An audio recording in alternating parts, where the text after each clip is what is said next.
Okay, so now it's time for Tamás's final talk on mirror symmetry and big algebra. Thank you. Yeah, so I could joke it's the big day because today I'm going to introduce and discuss these big algebras. And before we will recall this slide from yesterday, for the motivational slide, let me now just recall what we have been doing. So we are studying the upward flows in the Hitchin system. And until now, we have been studying the very stable ones. So the ones where you start from a point and the upward flow itself is closed. And so we only look at the type 1-1 situation because that's what relates the Hitchin section by the Hackett transformation. So the type 1-1 part is always the part which you can achieve, which you can access by Hackett transformation from the Hitchin section. Actually, there is a way to go down there. That's very interesting. Nigel did it already once, but it's much more difficult to go outside of the type 1-1 situation. So for me, I always in the type 1-1 situation. Then in the paper with Nigel, at the very end, there was a discussion about what happens in the first non-trivial example of a non-very stable upward flow. I think my picture, then it should probably start from here, and then it only hit the upward flow hit one more point in the nilpotent cone or in the fixed point set above it. So there was a line which was inside the nilpotent cone and hit another fixed point. And then what we have speculated about in the paper, that was the Hitchin section, the canonically uniformizing Higgs bundled heap. But if we add that one, so now we have, instead of just one upward flow, we add the two of them, at least in the generic fiber of the Hitchin map. Now things seem to be good. So the number of points were the right one corresponding to a non-minuscule representation of, in this case, it was SL2. It was the second symmetric power, I guess, so the standard representation. And then we had some arguments that why that should be the correct one. And in fact, you can probably, which I haven't completely done it yet, you can probably push this idea to the weight multiplicity free case. So about SL2, all representations are weight multiplicity free. So then what I expect is that you take a weight multiplicity free representation, you take a corresponding fixed point of the type 1-1 fixed point the C direction, and you look at the upward flow from that. It's now, if it's not minuscule, it's no longer going to be closed. And so what you do, you should close it down. So there will be some closure points higher up, some fixed points of the C direction. You will add the upward flow from that. It still could happen, even that upward flow may not be closed, so you have to close it down.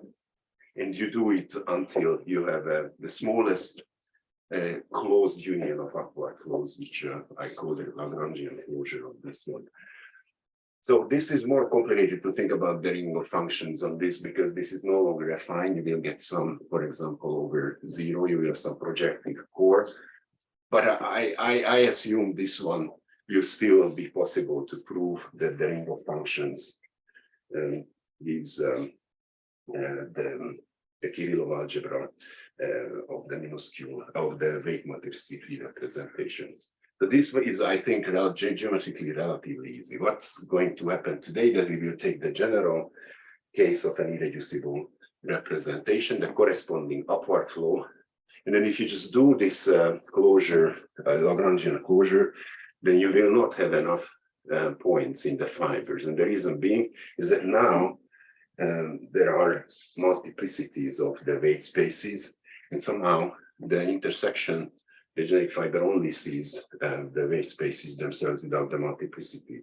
So the intersection will be the number of points in the intersection will be the number of weight spaces instead of the dimension of the representation. So you have to do something about the weight spaces, and that's why we have to do this big algebra business from the geometrical point of view.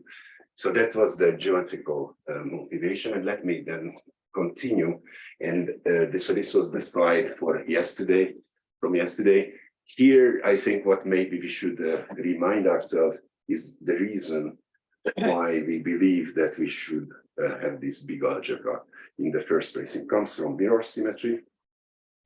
And the motivation is that, so even though this is not going to be the right sheaf, but I still should have something according to Kapustin-Witten, the Hackett transform Hitchin section, which actually should have this support, but there will be some, now I believe it will be a sheaf of algebras with this support, and you will have some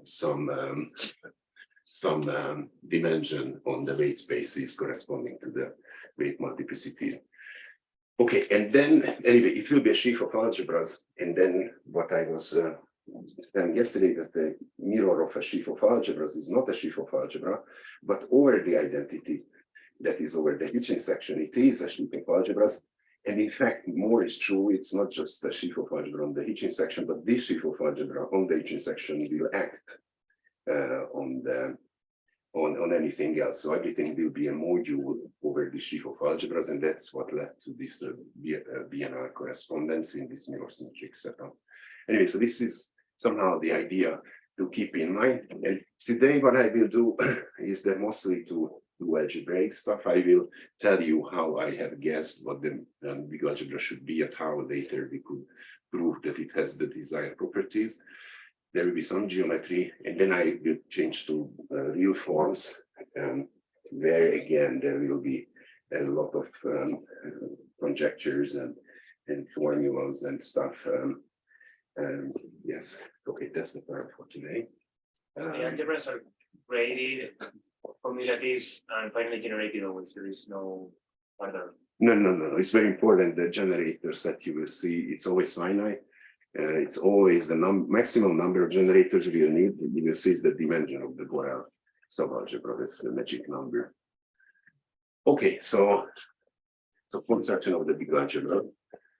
So first, I will show you how Kirillov has introduced his M operators. So these M operators are the ones which will generate the center of the Kirillov algebra. So they are obviously crucial for trying to find the big commutative subalgebra. So unfortunately, he chooses coordinates, so we should do something about that, I guess. But he chooses coordinates and some dual coordinates for SLN, or yes, and then he writes down a formula which I presume comes from physics. That's what he says, which I call the Kirillov's D operator. It's some sort of differentiation, but it doesn't satisfy any sort of Leibniz rule. I don't know what exactly this is. What it definitely does, it decreases the degree of an element by 1. So what you do, you differentiate. So you think of A, of course, as a map from the Lie algebra to matrices. And so in any direction in the Lie algebra, you can differentiate this matrix. And then with the dual variable, you can evaluate and you get another matrix in the representation, and you just multiply this and you sum it up.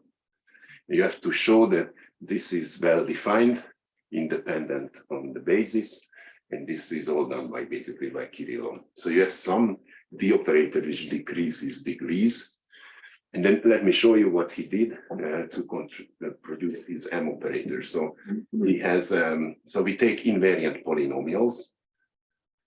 For us, it was handy, always handy to just for SLN to take the characteristic polynomial, and its coefficients will be the ones which correspond also to Chern classes. That's why I call them CI. And then he just took the D operator acted on these polynomials. Of course, the polynomials themselves are in the big algebra, correspond to scalar matrices, and the coefficient is the invariant polynomial. And then you can apply D of it, and you will get an operator of degree 1 less. And I call them medium operators. He called them M operators. Again, I think it comes from physics. At some point, I should probably trace it down, the origin of this. And then what he showed that these operators are in the center of the whole Kirillov algebra. So he showed it commutes with everyone. And so it makes sense to form the algebra out of them. So you form the subalgebra of the Kirillov algebra generated by them. So it will be in particular commutative. It is actually going to be the center. It's not, it's some extra thing you have to do, but it's not hard. Okay, then, so now all these motivations come. And so a year ago, roughly in Lady of Nare, I guess that maybe we should just continue differentiating this. Okay, it's not a big thing, but it made sense because of those motivations I said. It has the right number of generators now, so you will just continue differentiating these functions, and then you will get the big operators. Now we have two quantities. Before we only cared about the degree of our operators. Now there will be a new quantity called the age. How many times did you have to differentiate to get to this point? Then you have the big operators.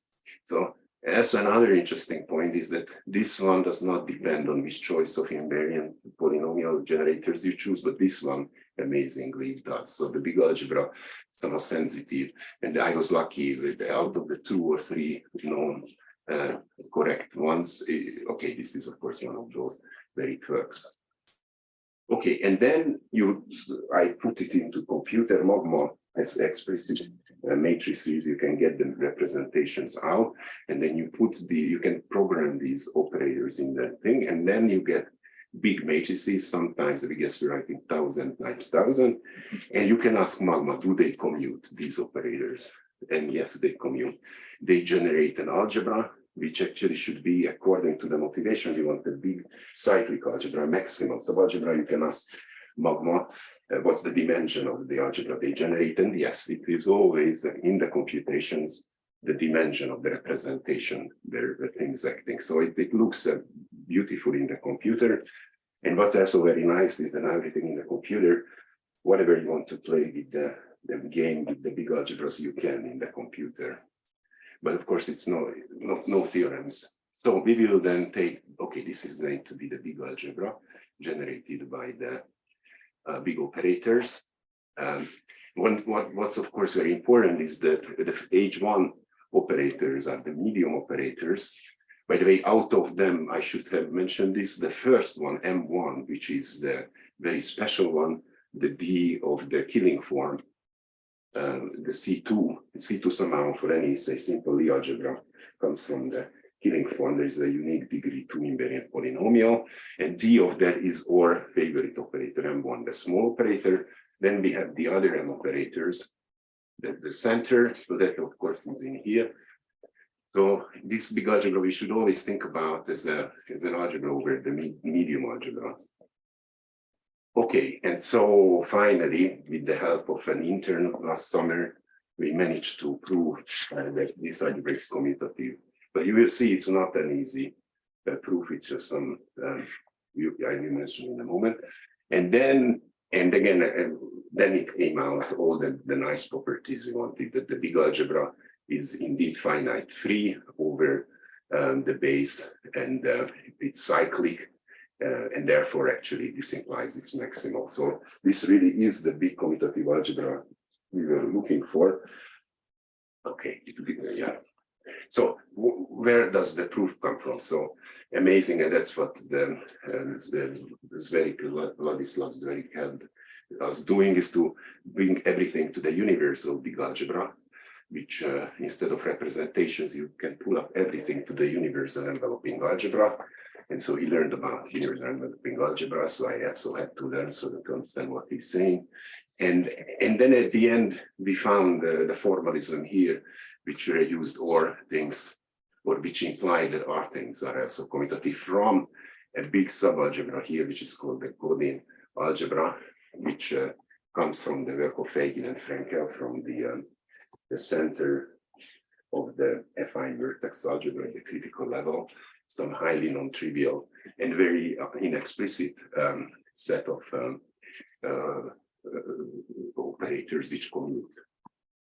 So that's proves, because it's the center of something, these things will commute because everything somehow is homomorphism from there, but it's not very helpful. Also, in order to have such an explicit thing, we have to use other people's work who made this computation more explicit, where you can actually find this kind of way to compute the Freigen-Frankel operators.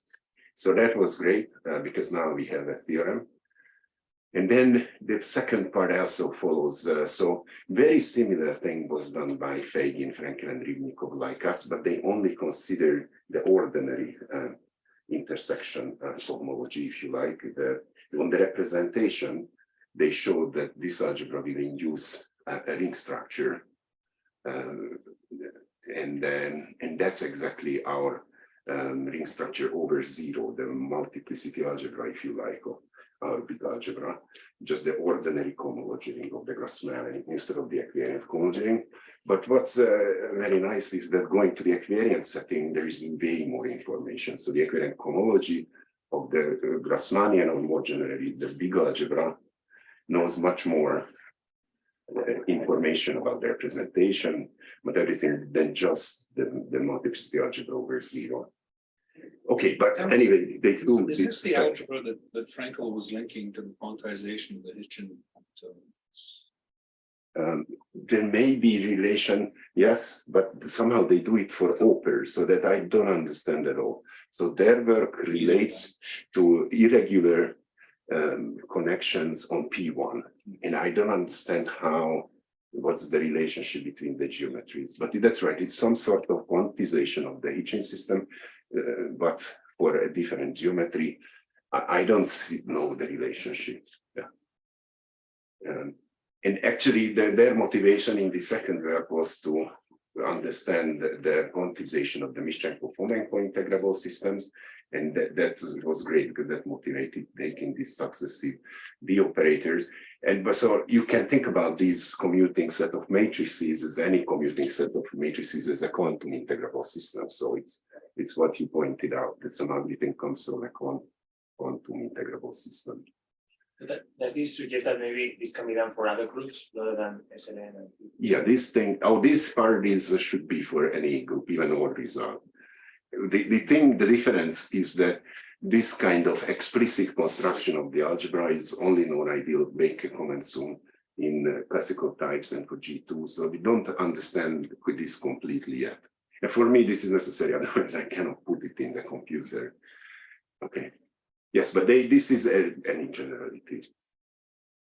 Okay, and so what's nice now is that, and also they did that, but they only look at the ordinary cohomology, and they notice that the ring structure that they cook up is a ring structure, an intersection cohomology.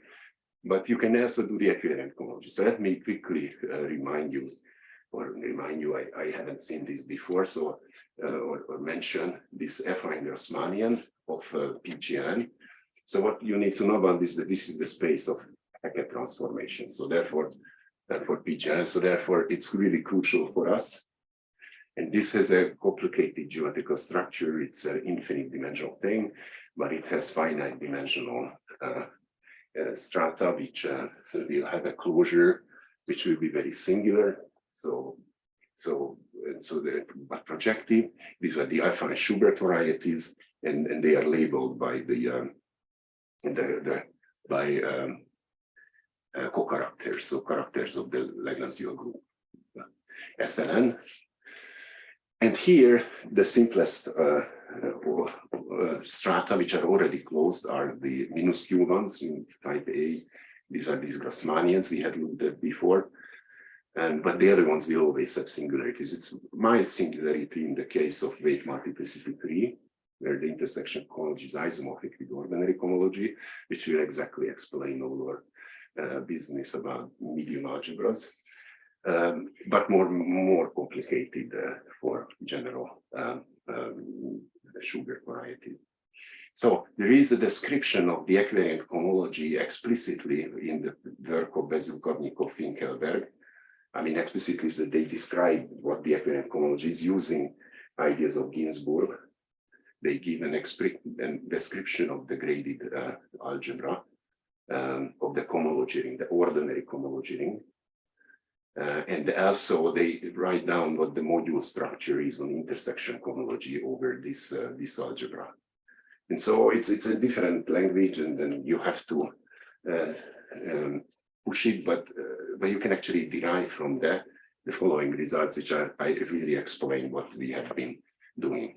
So the first thing you can notice is that the equivariant cohomology of the F and Schubert variety is just the medium algebra. So what we had seen, the center of the Kirillov algebra plays a super important geometrical role because it's just the ordinary cohomology of the Schubert variety, which in the weight multiplicity-free case is the same as the intersection cohomology.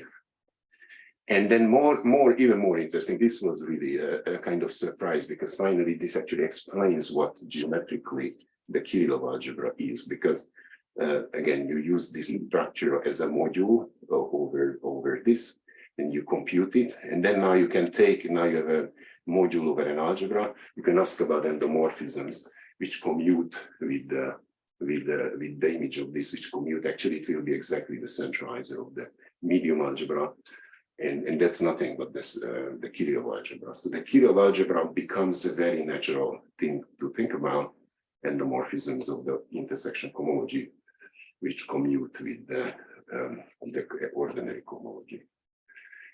And they also, you can then argue or deduce that the intersection cohomology as a module over the cohomology ring is isomorphic as a mu module with the big algebra. So that means that the big algebra gives a ring structure, a natural ring structure on intersection cohomology.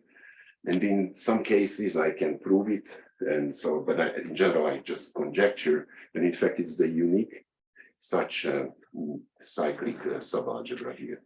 There is a unique, I conjecture, graded algebra structure on the intersection cohomology, which is compatible with the action of the cohomology ring. And I can prove it, I think, for SL3 and in computer computations for some cases, I think in SL4. But it may be true, which would explain that it's a very special subalgebra. There is no choice. But of course, we have constructed it by some other means.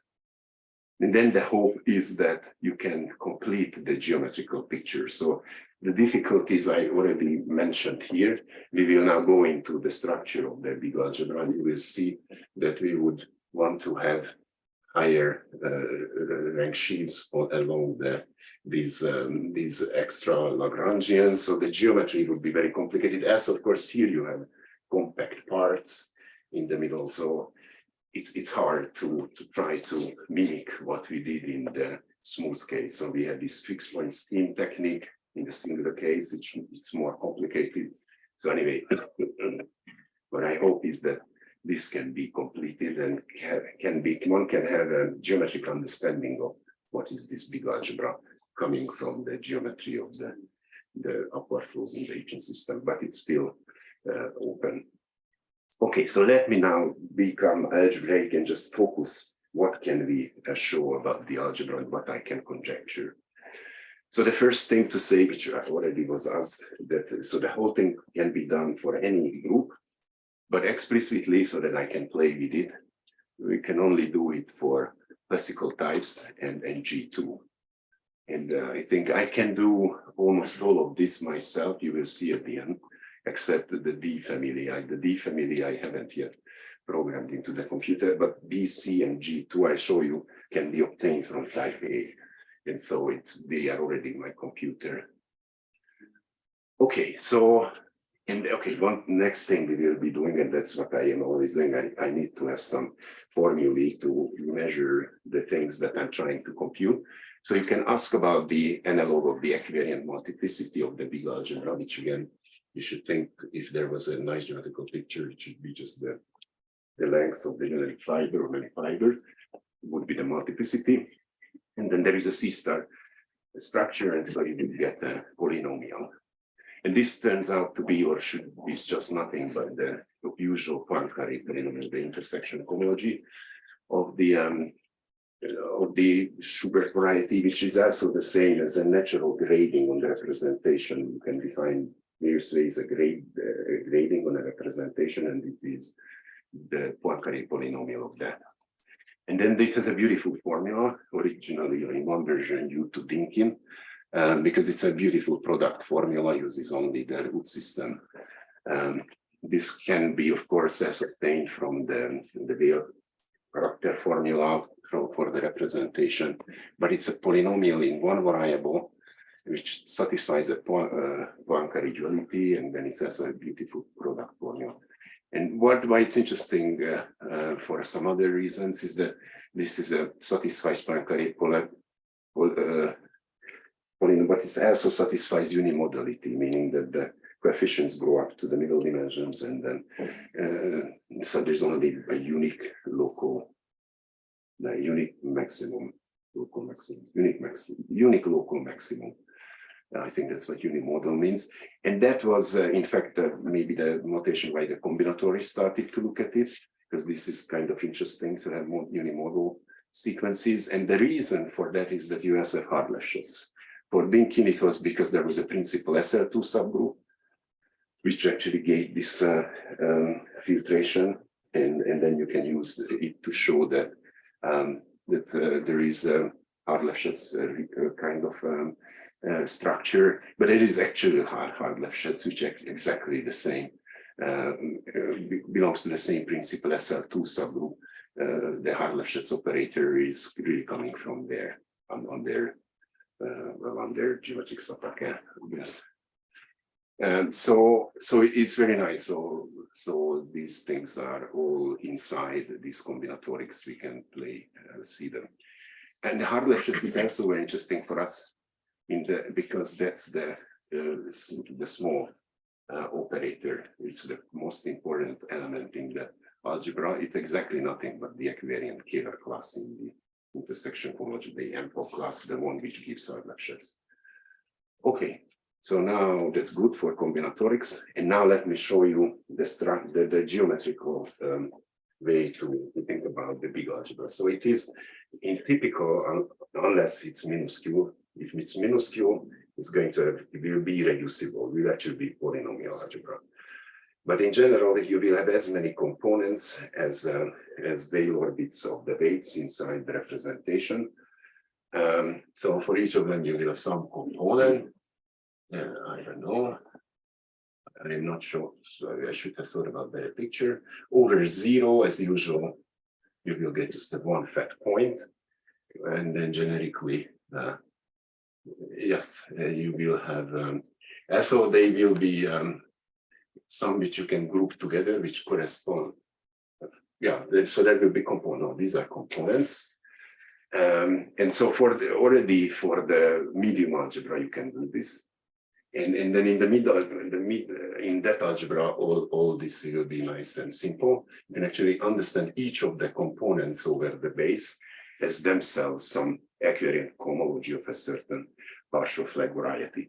These are, as I say, in all partial flag variety, it's always a polynomial algebra, the equivariant cohomology. So you just have some vector space over another vector space. A map is non-trivial.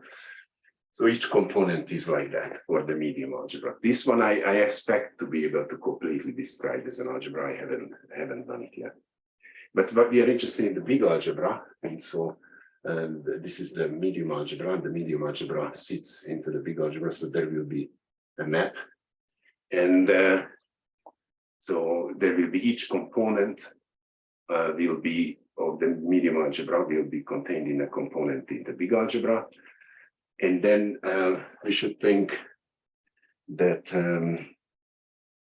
that over these there is some sheaf of algebras over each component of the medium algebra, and those are the extra stuff. The rank of the vector bundle, where the sheaf of bundle, this is going to be precisely the dimension of the weight multiplicity, and in fact, you will be able to just compute an algebra structure over 0. And that's what I call it. This actually is basically the same multiplicity algebra we had before, but now it's typically not going to be a polynomial algebra, this component.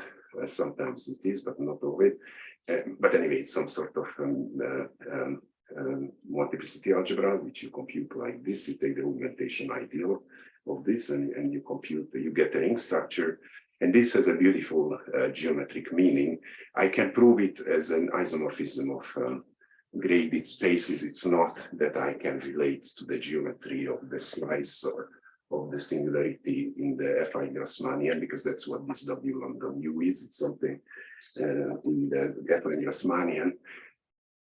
You take the fixed point of certain cis direction lambda inside the Fi Schubert variety corresponding to mu, and that will be a single point, and somehow this is a slice into that singularity with some infinitesimal thing, a cone. This is a symplectic singularity, by the way. That's kind of important in the Kapustin-Witten, and it has to do with this Bogomolny equation, magnetic monopoles and stuff like that, that this is a symplectic slice. Okay, so this is a graded ring itself, and what's very nice is that this gives you a ring structure on a vector space, which gives you Cardinal-stick polynomial. So that's something apparently we knew already, but this is inside our geometry. And that's exactly what, by the way, Kirillov's motivation was, to understand these weight multiplicities and looking at the big algebra, instead of just the Kirillov algebra. The big algebra knows about all these weight multiplicities, but in a much more structure. It knows a ring structure there, for example, the ring structure. One of them is more important than the other, the multiplicity of the zero weight, or sometimes the minuscule weight. You can replace the zero weight to the unique minuscule weight in the representation. And that actually you can globally compute. And the way how you prove all these isomorphisms is by relating to the work of Brzezinski, who gave a sort of combinatorial or linear algebra way to understand these Cardinal-stick polynomials from the representation itself. And then you can turn it back to get these isomorphisms. So this gives us a very nice way to understand many things that people care about in the representation, but everything is encoded in the big algebra. And so now I'm going to tell you even more. So this big algebra has a very interesting involutions, for example. So the structure of the involutions you will see will actually reflect first the real forms, and then at the end we will look at not just real forms, we will look at also holomorphic involutions. So in that sense, of course, it's motivated all these comes because of Oscar's work, and then we started to work on questions like this with Miguel Gonzalez last summer, and so it all comes from there, and so Oscar's you will see. So involutions on big algebras. Okay, just quickly remind you about all these kind of involutions that that will play a role. So we will take anti-holomorphic involutions to give us the real form. So sometimes I call such a thing a real form, or the fixed point group. The fixed group is also can be called the real form. We will think about the maximal compact subgroup of the real form. There will be two major examples for us: the compact real form, okay, that's kind of clear, and also the split real form. These are the two most important examples. There is a notion of inner equivalence, and so we will be always thinking about the inner class. You will see maybe why, because of Oscar's work. We cannot really distinguish at least. Okay, so it turns out that what the big algebra sees is only this, the quasi-split real forms. So therefore, we can just handle one inner class by itself and take the unique quasi-split one from there. Okay, and then we have the corresponding Cartan inversion, which is now holomorphic, and the fixed point of that is exactly the complexification of the maxima compact subgroup. Okay, so here comes some motivation from Oscar work with Ramanan. So there is this holomorphic anti-symplectic involution one can attach to any of the inner class of these real forms.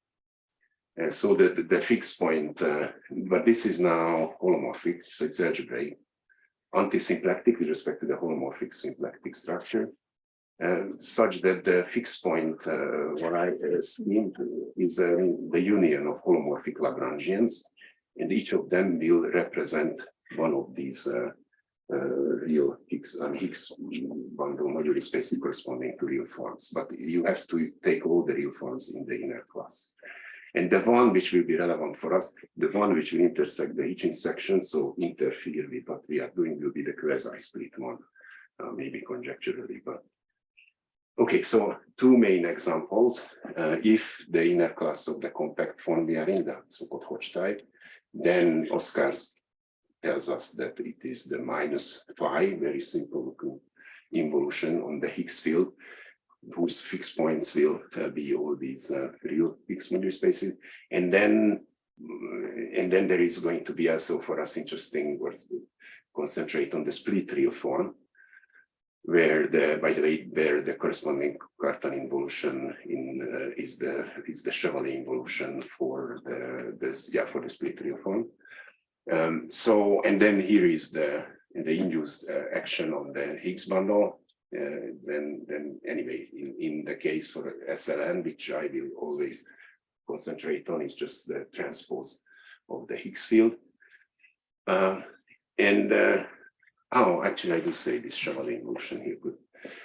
So, right, these are the two. We will concentrate on them. There is one more case, and that's will be interesting to think about it separately. The D2N case, there is an inner class which is neither split nor compact, and that will behave differently. But the rest, it's either there is just one inner class, or there are two, and one the compact, the other one is the split. Yeah, so the motivation geometrically is to understand how these type 1 upward flows up there on the Hitchin section intersect these fixed points of the involution. And then can be described the same way as before, the ring of functions on it, or even the map on. So everything will be just an affine space. And then if in good situations, they will have the same dimension. It's not now always, but in good situations. And can we have a formalism to understand that? In the abstract problem, and that's what we will be concentrating on, they should be motivated by this, is to compute the fixed point algebra of an involution, which should be induced by these involutions on the Higgs moduli space on the big algebra. So we will find the involution which corresponds to these ones, and then here we will compute the fixed point scheme of the spectrum of the big algebra algebraically by computing the co-invariant algebra of the involution. And here is the definition of the co-invariant algebra. You divide by anything with an involution. When we have an involution, then we just divide by anything where the involution x is -1, or here is a compact form for this co-invariant algebra. And the meaning of this, why we look at this, is that it computes the spectrum of the fixed point scheme of the spectrum of the big algebra is precisely given as the spectrum of this co-invariant algebra. So that's why we are interested in the co-invariant algebra, because its spectrum should describe this geometry. So you are assuming that just mu, that weight is fixed under the involution? Or? Right, that's important, because then it wouldn't intersect it, so that everything would be vacuous. But would it be enough that mu and theta mu are in the same philo orbit, or not? I'm not sure. No, these are dominant weights already, so there is no. So if mu is dominant, theta mu is always dominant. We always have dominant weights because we have these irreducible characters. So we need representations which are theta invariant. Otherwise, somehow it's vacuous. The geometrical question and.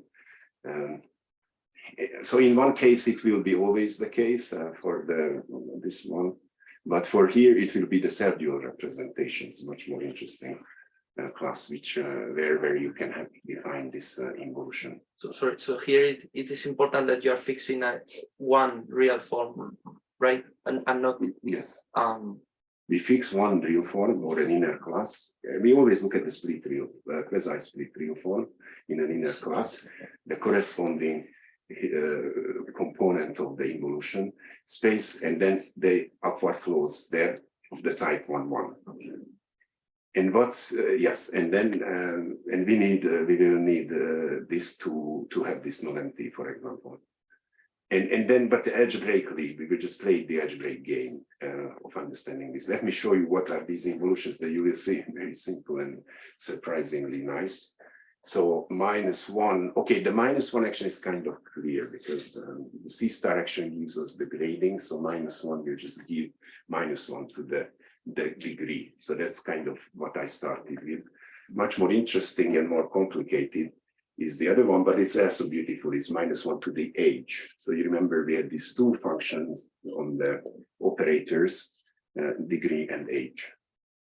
But here it only works if, by the way, this one, for example, is not an algebra automorphism if it is not self-dual. So it really shows that we are in the right place. Okay, so algebraic conjectures on involution. So then I put things into the computer, and then I had some other observations, and then using those, trying to prove them, I came up with the following long list of structure result about the co-invariant algebra of the big algebra with respect to this involution. So first, interestingly, there are examples where the invariant algebra, the co-invariant algebra, is degenerate. It's no longer finite phi over the base. So it typically will not surject onto its base. It will be not a dominant map. And that I think what is happening most of the time when it's bad. But it turns out that many cases it's still non-degenerate, and the algebra is what we like, the finite phi algebra over the base. It will be very interesting to understand the degenerate case, but first just do the non-degenerate case. So in this case, we can talk about the multiplicity and the equivariant multiplicity. So the multiplicity, again, the philosophy should be the number of generic over in the generic fiber on the real Higgs bundle moduli space, how many points intersect the generic fiber. That should be the multiplicity. And then we have, of course, everything grading by the degree, and so that we can also define as the equivariant multiplicity. And then what was great, I like these formulas, that I managed to guess what this polynomial is. And this is some combinatorially non-trivial generalization of the Dinkin polynomial. I will not go really into the details. So now we have a theta action on the set of roots. And there is also, funnily enough, the A2 case. So now it's very special of what we do in the case of A2. You have to do slightly differently. The A2 is a different, has a funny relationship with the involution. But anyway, and then you have a combinatorial formula like that. It's pretty nice because it's still compact. And let me show you what I conjecture about this. So great thing, again, it's in the computer. Now I can play everything, all the games you might want, and everything works as I will say here. So the first thing is that this polynomial already detects the degeneracy of the big algebras. It's non-degenerate if and only if the value of this is non-zero. So it's zero, then it also has negative coefficients.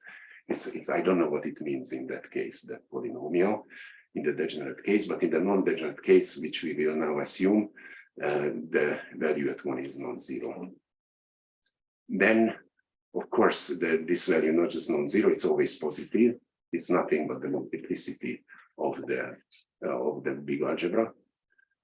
And then there is a very surprising relationship of what meaning for this value at 1. Because I don't understand. So you will see there will be many real forms we will take. So here, for example, we have to take a real form for the Langlands dual one, and namely the quasi-split one. It's all important. You need to take the quasi-split real form whose action, whose Cartan involution acts on the root system the same way as your original real form did. So that's what's written here. there will be a third real form to confuse people, but there is this quasi-split one. And then the statement is that this quantity is nothing but the signature of a unique Hermitian form one can prove to exist on the irreducible representation V nu, which is invariant by this real form. It's kind of amazing that this information is encoded in the big algebra. It's actually just the multiplicity.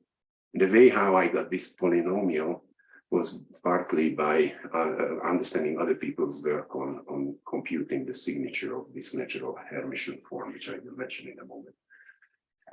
Okay, and then, so in the case, the compact real form case, the Hodge-type case, you take this quasi-split real form of Hodge-type, then one can show that the value of this polynomial, actually I think I can show this just combinatorily, but is the same as the value of -1 of the original linking polynomial, which is, I think, clearly, yes, I think the signature of the intersection cohomology of the corresponding Grassmannian. So this is some Hodge theoretical and other Hodge theoretical quantity which appears here. And then, yes, I will mention whose results this relates to. And then the last one is what's very interesting in the split case. In the split case, somehow everything is around the zero weight space. And then one can show that the equivariant, the multiplicity of the theta fixed or the iota fixed multiplicity is always at most as much as the multiplicity of the zero weight in the representation. And equality exists in very rare cases when the Cheval involution acts trivially on the zero weight space. But these are all quantities we can compute with a formula, and then people were interested in this, as I will mention in a moment. So, and finally, of course, the main conjecture, maybe I should have started with that, is that this equivariant multiplicity, not geometrically, algebraically defined from the iota fixed big algebra, has this Poincaré polynomial. So that's why it is the correct one. So therefore, it has to have positive integer coefficient. It has to be, no, it doesn't have to be, but it is palindromic. That's clear. I think the functional equation is clear. So it's a very nice formula now for the equivariant multiplicity of the iota fixed big algebra.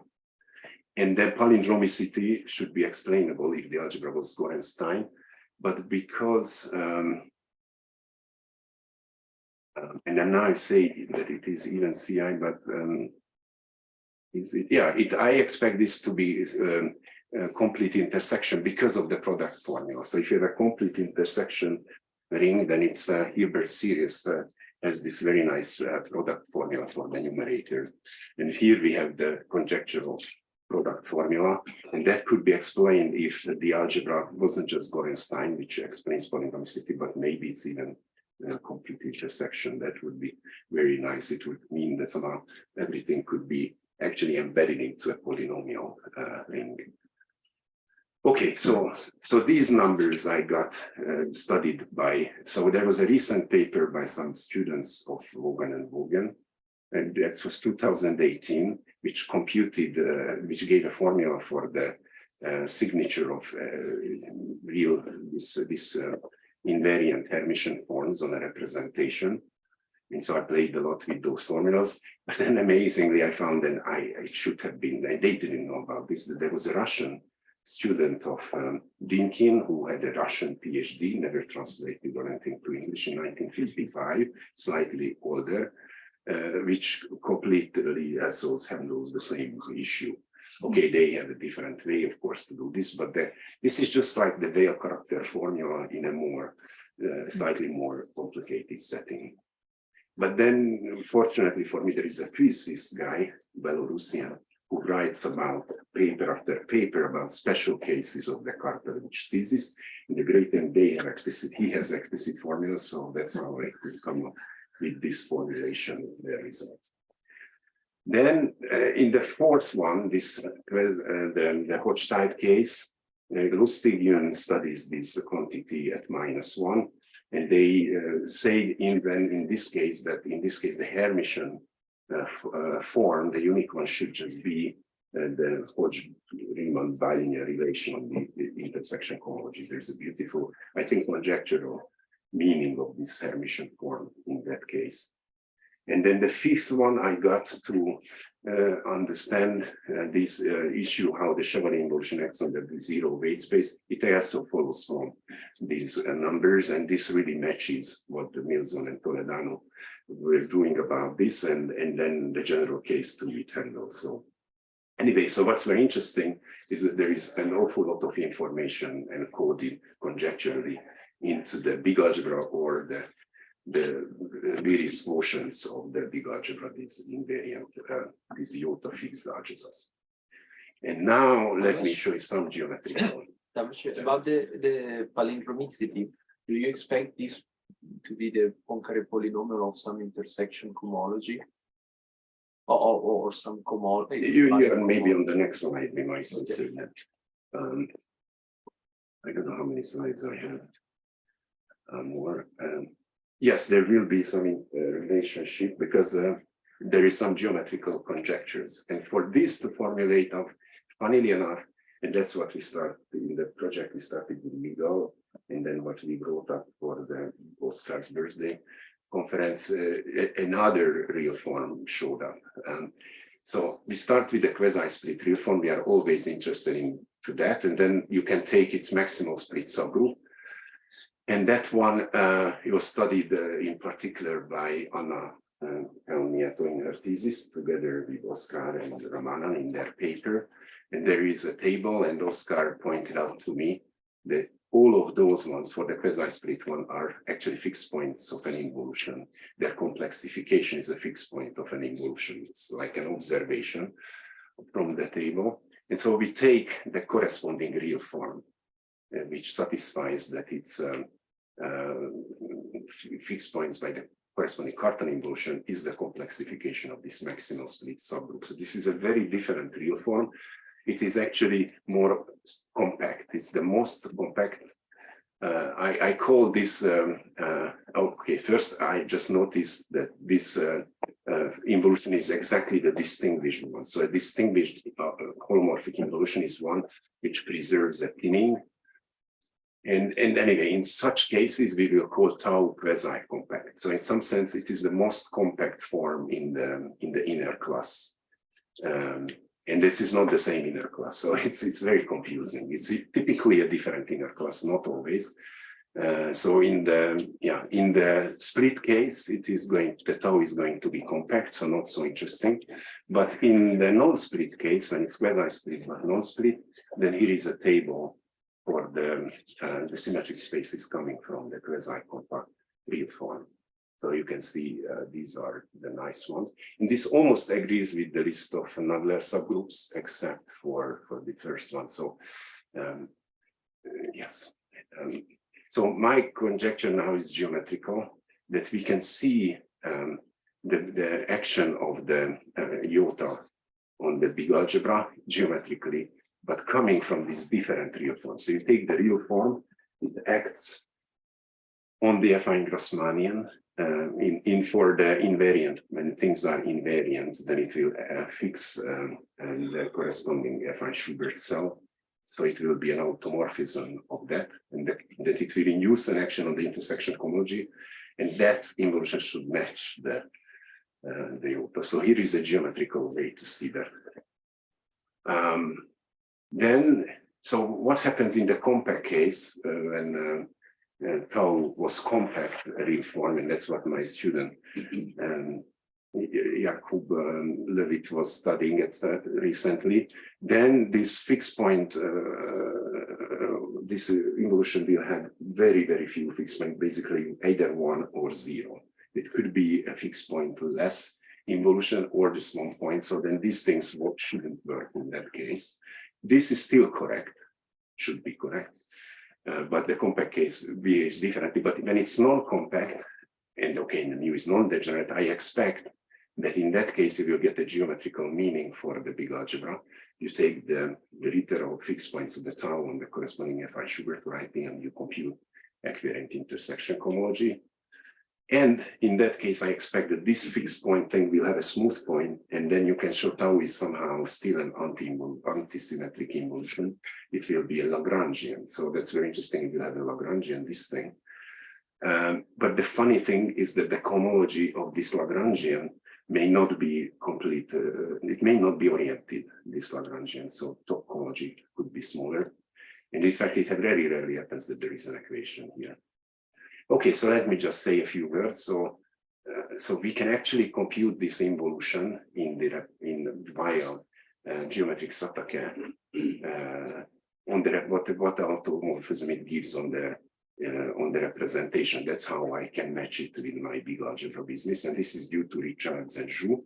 And excitingly, they understand geometric Satake over R, but now there is an even more interesting group, the L group of the real form coming up, and inside this L group they find a special element which acts on the Langlands dual group, and so that the corresponding involution on the representation is going to be given by tau star. So you can actually deduce this. So I believe this. I don't know how much it will require to complete a proof for the first one out of their work, Richards and Zhu.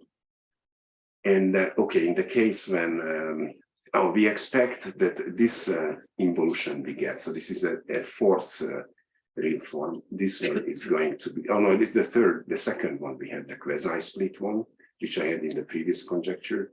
That would, I think, help to prove the statement here, from the previous line. And then finally, in the easiest cases, when mu was minuscule, everything is a smooth minuscule flag variety, cominuscule.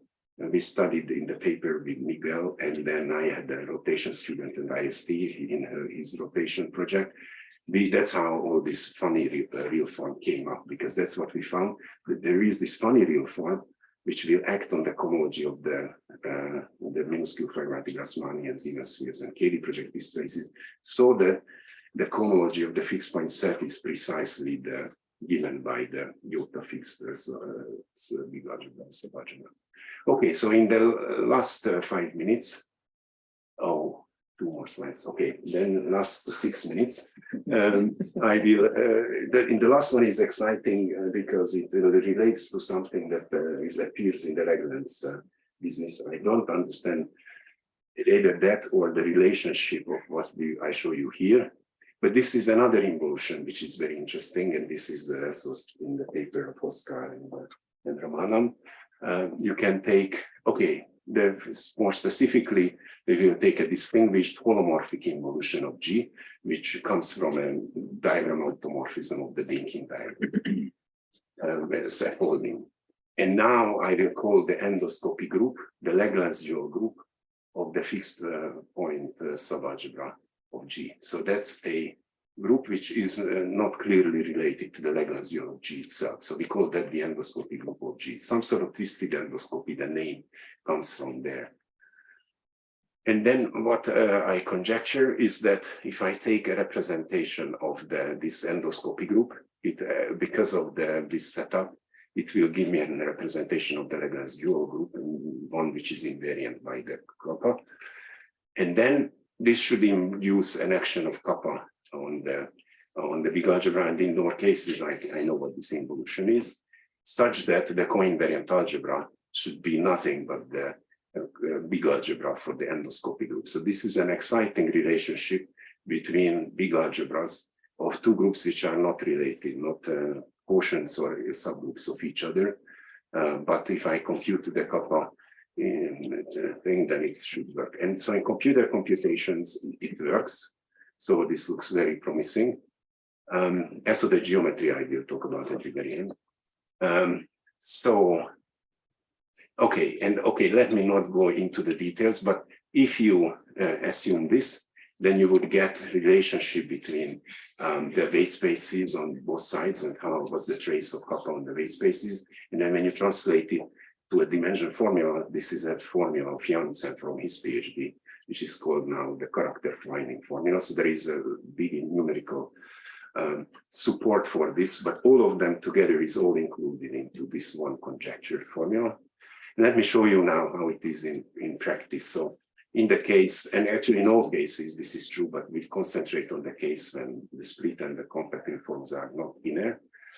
And then it's just this function -1 to the degree plus h, and this is now a symplectic involution. So it relates to the subgroup, the complex subgroup. And yes, and so it's a symplectic involution. The fixed point set now is hyperkähler given by these hyperkähler submanifolds. These are BBB brains. And then, okay, there is some more. Let me not talk about this. This is also very interesting, but it's unnecessary.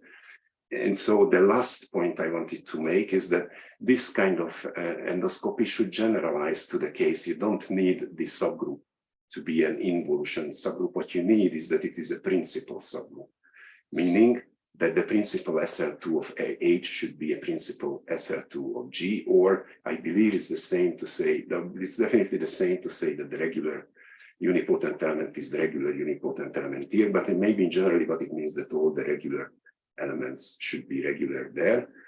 What it gives us then, the constant section of H will be contained in the constant section of G, or for us, the corresponding Higgs moduli space is the Hitchin section of the H moduli space should be the Hitchin section of G. And in this case, we expect at least, I think I can more or less describe what this map should be, but there should be a transfer between the big algebras. And this sounds very exciting, but there aren't so many more examples besides the endoscopic ones. You have SL2 in anything, of course, the principal SL2, but that's interesting. I checked this. This works beautifully, but it's okay, it's SL2. And one more case, which is much more interesting, but it's more complicated, is G2 is in SO7. And then I can compute with it because it also sits inside SO8, but there is also SL7. And then in SL7, I can compute, but now things are very big. Okay, and finally, let me discuss some open directions and to conclude the mini course and also to relate to some other developments we learned about in here. So now we have this big algebra, and then as in the previous lecture, you can use it to build a bundle of algebra structure on the universal bundle. For any Higgs bundle, which is living on the Hitchin section, we call that EA. You remember we use and that was in the medium algebra case, in the minuscule case, but you can do the same thing using these big operators now. So instead of the small operators, we take the big operators. So we have many more Higgs fields, which will be commuting. And then anyway, so you will be able to then take the spectrum of that, and it will live inside this much bigger vector bundle over the base. You will have as many line bundles here as the generators of the big algebra, and which is at most the dimension of the Borel subalgebra. And then what's very nice is that we have a rank if a Higgs bundle, a general Higgs bundle in the Hitchin fiber is can be given a module structure over this as before. So we will have a rank 1 module over the big algebra here, and that will give us a rank 1 sheaf over this big spectral curve. And so the question is, can we this way we can we go back? Can we classify which rank 1 sheaves on the big spectral curve gives us a Higgs bundle? And it would be great, because if there was such an BNR correspondence, then whatever we can do with the big algebra, we can do with Higgs bundles. So for example, what we should be able to do, we should be able to transfer G-check Higgs bundles to the endoscopy group Higgs bundles. If we can do this, that would be great, because that would give us what I call endoscopic transfer of Higgs bundles. Namely, you take the endoscopy group Higgs bundle. You take a G-check Higgs bundle over the base of the endoscopy subgroup thing, and then you can get a Higgs bundle for the endoscopy group because of this transfer that I was explaining. And the nice thing is that you expect such a map by Fourier-Mucquet transform. So you have here a hyperactive subvariety, which will contain, this is principal subgroup now. So the Hitchin fibers will be nice abelian subvarieties, and the mirror of an abelian subvariety is the kernel of the dual maps on the other direction. So you expect a map on the other direction, and this hopefully should be there, or could be there. Then you can turn the game. Instead of starting with a BBB brane, you can ask a BAA brane, and what would be the mirror of that? If you turn back the game, then you will see that you will be talking about the module over this iota fixed subalgebra. The question is, what is that? It is not the real form, because this should be the Langlands dual thing. So you dualize all the tori of the fibration of the real X moduli space, and that's a point in that moduli space. But what is this object? I don't know. Then I promised in the beginning that to clarify a bit about the Baraya-Shaposhnik conjecture about, and because in one case, this is this notorious case of A to N, the Nadler group is special, that it is not a principal subgroup.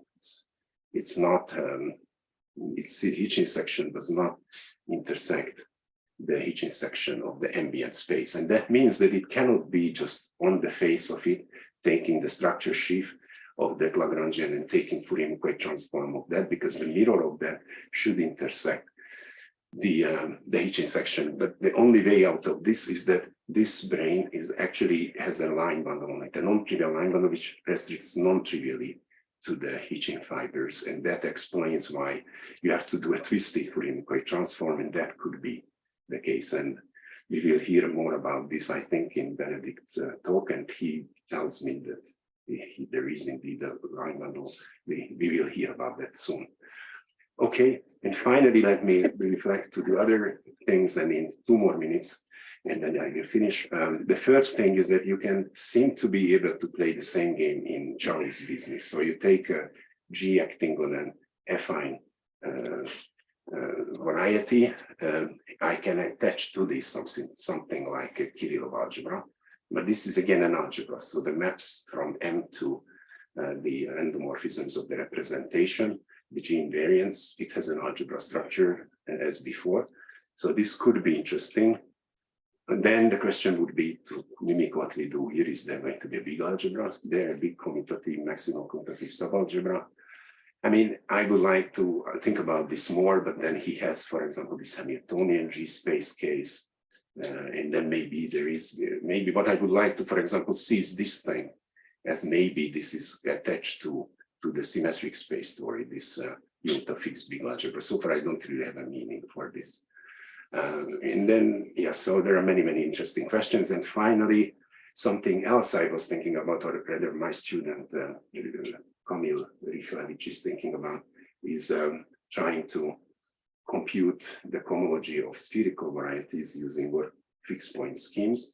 And there is one approach, map to the fixed point schemes conjecturally. So there is a way to embed the spectrum of the big algebra into the projective space of the representation itself. And then I think that it's possible that the big algebra will restrict to a map to the fixed point scheme of any G orbit closure in PV nu. And as we learned in Michel's talk, there is an embedding of the wonderful compactification of symmetric spaces into here. So I wonder, maybe in some cases there might be this wanted surjection, wanted for him. He said that he would like to know the generators of this, and here we have an awful lot of generators, but I'm not sure. I hope this holds, that I will have a map, but what I'm not sure is this going to be surjective or not. Thank you.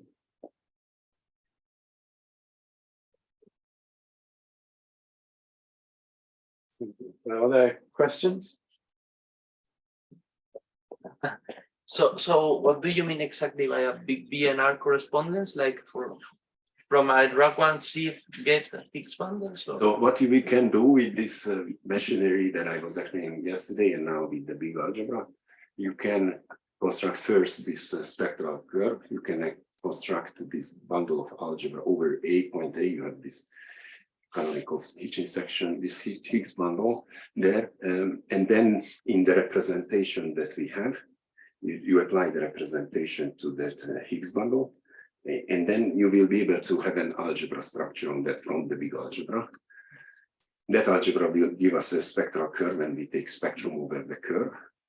And the point is that if you now have any Higgs bundle in the Hitchin fiber, then the same procedure, the big operators, using it on the Higgs field, will give me an action of this big algebra, which we have just constructed. So you will get the rank 1 module over this. And this is exactly how the BNR correspondence works in the standard representation case, but then it's actually a one-to-one thing. They say that the rank 1 module in a certain, you have to really say what torsion-free rank 1 sheaf on the spectral curve is one-to-one correspondence with Higgs bundle. Here I just can construct a rank 1 object on the spectral curve. The question is, which ones do I get? Are they different? I don't know. What would be amazing if they are different, then we are in a very good business. And that's actually a big, hopefully a good outcome of all this, because the question is, I have a Higgs bundle, G Higgs bundle, and I look at it in an irreducible representation. Now, so far we would only look at the induced Higgs bundle in the irreducible representation, but that's only the what I call the small Higgs field. Now I propose, let's add all the medium and the big Higgs fields. Then I will get many Higgs fields on this induced representation. They will commute, they will generate the big algebra. And that's the spectrum of which I have to take to do the BNR correspondence. So this has, if you can recover the original Higgs bundle from this data, then that's very good. Then we can play the same games that you can play using the BNR correspondence. And again, for me, what's exciting is this idea that when you take a Higgs bundle in a representation, you have many more Higgs fields that you should include to be able to recover, for example, the original Higgs bundle. But that's an open question. More questions? Yes, yeah. Am I remembering correctly that if you had a formulas relating the quotient of a big algebra by the medium algebra with the intersection cohomology of a zero weight space, is that correct? Yeah. So that zero weight space is a representation for the Weil group. Do you have this? Yes, very interesting. But the Weil group will. This is the motivation came from people who care about that Weil group representation, which is very hard question. Apparently, we don't understand it at all.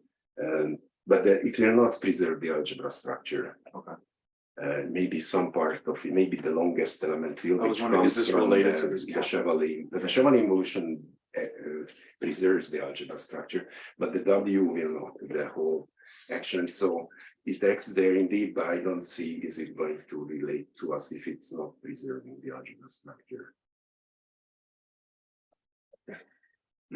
In what you said about the work with of Vaughan and students and so on, in relation to that, would you say, is it fair to say that okay, this Higgs bundle is not about the geometric Langlands, and you're suggesting you're finding a link with the original Langlands programs? I don't, because this is not really, that's why they did it in 2018, because it's uninteresting for the representation here of the real group.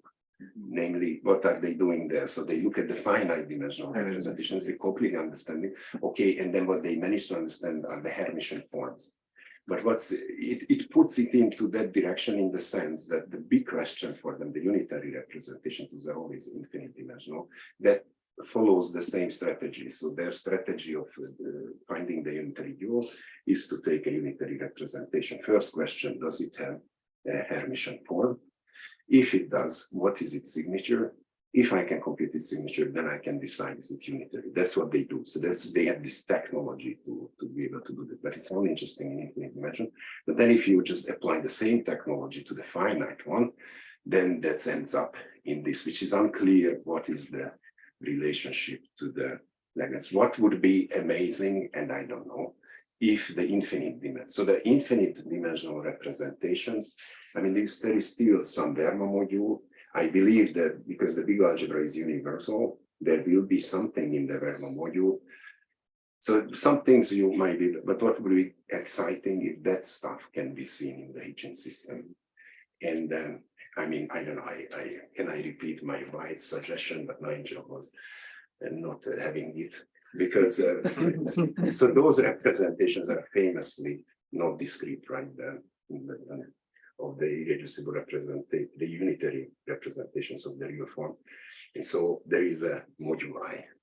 And then Nigel, what he studies, which is if you leave the type 1 case, then you have multiplicity algebras, you have the analog of the big algebras, if there will be any for non-type 1 case, those things come in moduli. So